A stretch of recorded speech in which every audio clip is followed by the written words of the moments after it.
Je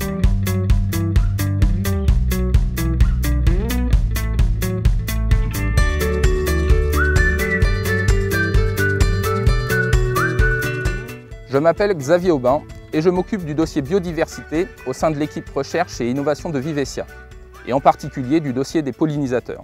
Il y a quelques années, la coopérative a souhaité faire un diagnostic sur le thème du développement durable et un partenariat est né avec le syndicat apicole de l'Aube.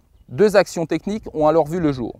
Tout d'abord, les 3 premières années ont été consacrées à définir la contribution des jachères apicoles et des cultures intermédiaires à la diversité des ressources alimentaires des abeilles, avec une participation pouvant atteindre près de 65% des apports polliniques à la ruche. Les jachères apicoles représentent un levier important pour la préservation des pollinisateurs.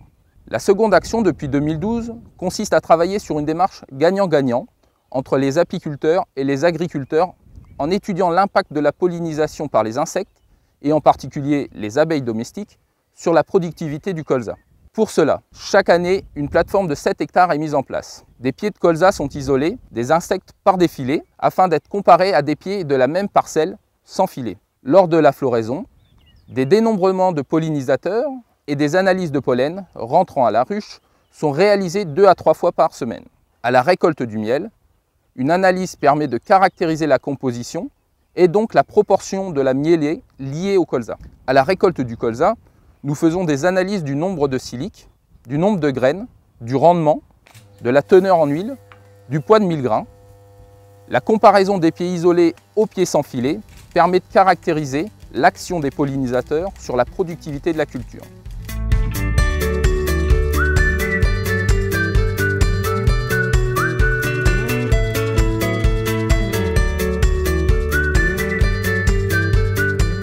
On pense que les abeilles peuvent avoir un apport bénéfique sur la pollinisation qui peut apporter un plus sur la floraison du colza. Aujourd'hui, on voit bien qu'on sera amené un jour à réduire nos insecticides, enfin tous les intrants sur nos cultures. On voit bien que si on peut aller chercher quelque chose par l'intermédiaire des insectes, bien sûr que c'est très favorable à notre métier et à nos cultures. Alors ces études, c'est vrai qu'elles ont un effet bénéfique pour l'ensemble des deux filières. L'agriculture prend vraiment conscience maintenant des pollinisateurs et essaye de les protéger au maximum pour pouvoir en bénéficier. Et puis l'apiculteur essaie aussi d'avoir des cultures intéressantes pour lui, ne serait-ce que pour la survie de ses colonies et puis en même temps pour l'impact nectarifère, donc récolte de miel. Donc c'est comme on dit souvent, c'est du gagnant-gagnant. Il faut que les 2 filières se rapprochent et puis que les gens aient l'habitude de travailler ensemble et cohabitent de façon harmonieuse pour l'ensemble des 2.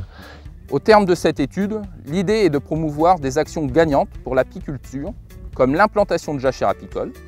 Ces implantations devraient se concrétiser par une optimisation de la productivité du colza. Voici en quelques mots l'illustration de l'implication de Vivescia dans une démarche respectueuse des pollinisateurs et de la biodiversité.